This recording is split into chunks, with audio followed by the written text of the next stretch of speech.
This week, we're talking about student-led learning with AI. So now we're getting into how do we get students into these tools and let them explore in a safe way. We're also talking about fostering agency. So how can we give students choice in how and when they use AI? That's kind of the ultimate goal, right? Is we're developing their critical lens. We're letting them know what they can and cannot use AI for, what they should and shouldn't use it for, what it can and cannot do.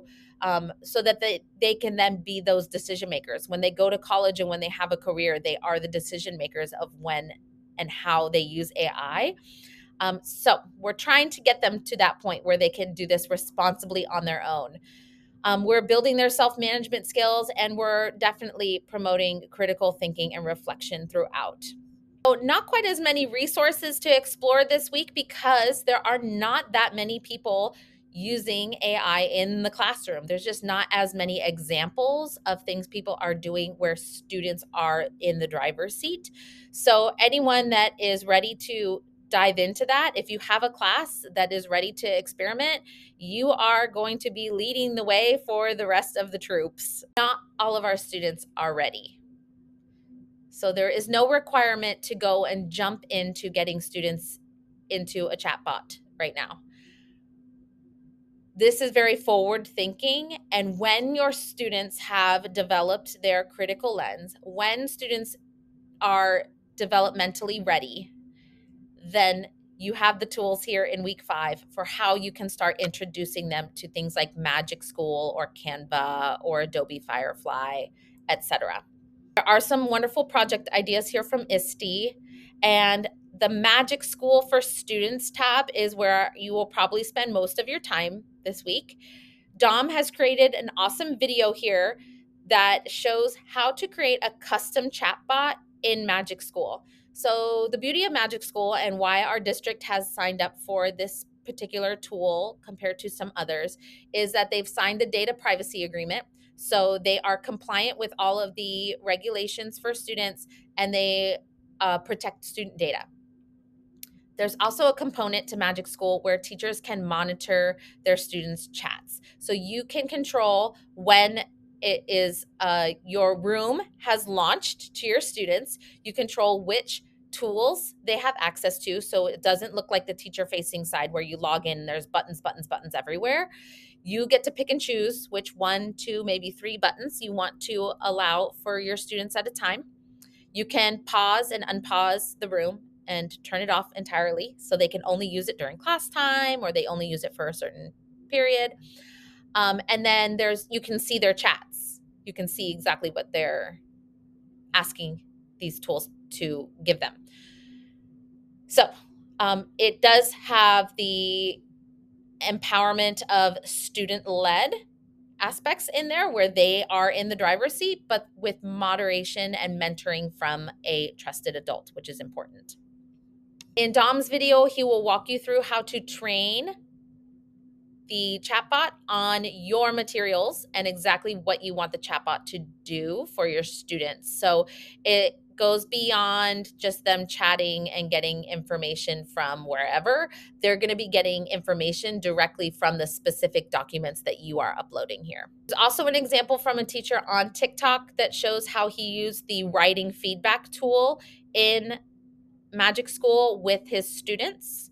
And he uploaded a rubric and had the chatbot using that rubric to give feedback.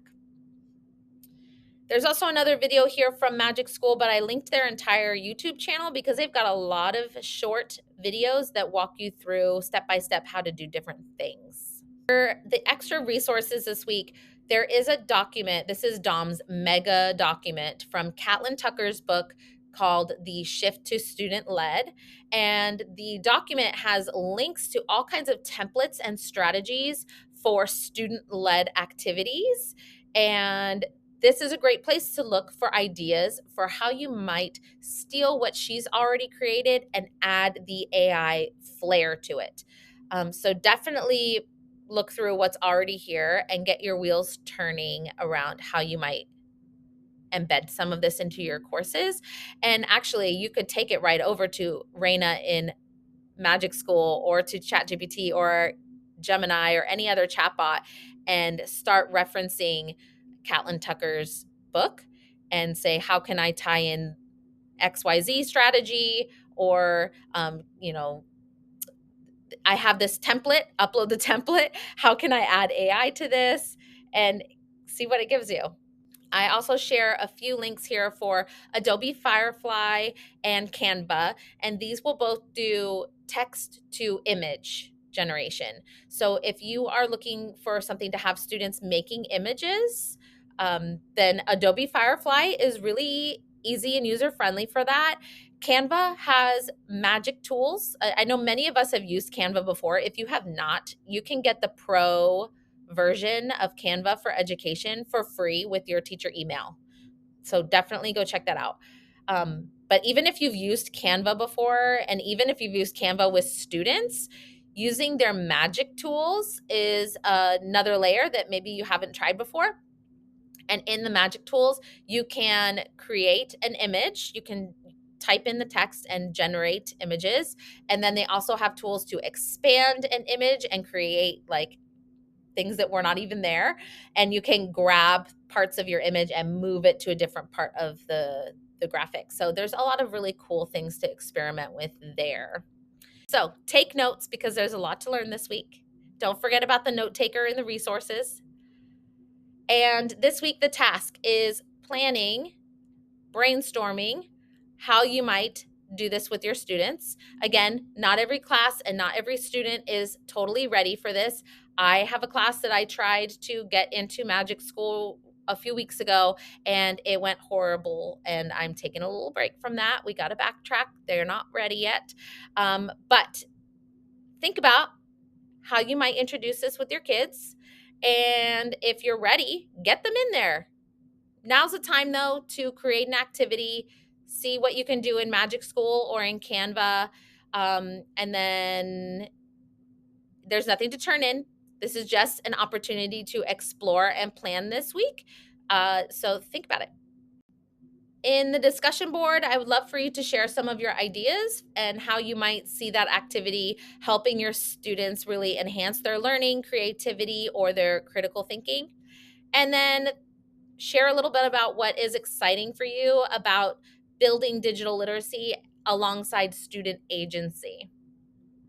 If you'd like to share an activity or lesson that you plan to try or want to try or already have done, definitely share that in the discussion board. But again, there's nothing to actually turn in. We just want you to be thinking about what could be. That's all for now. Have a great week.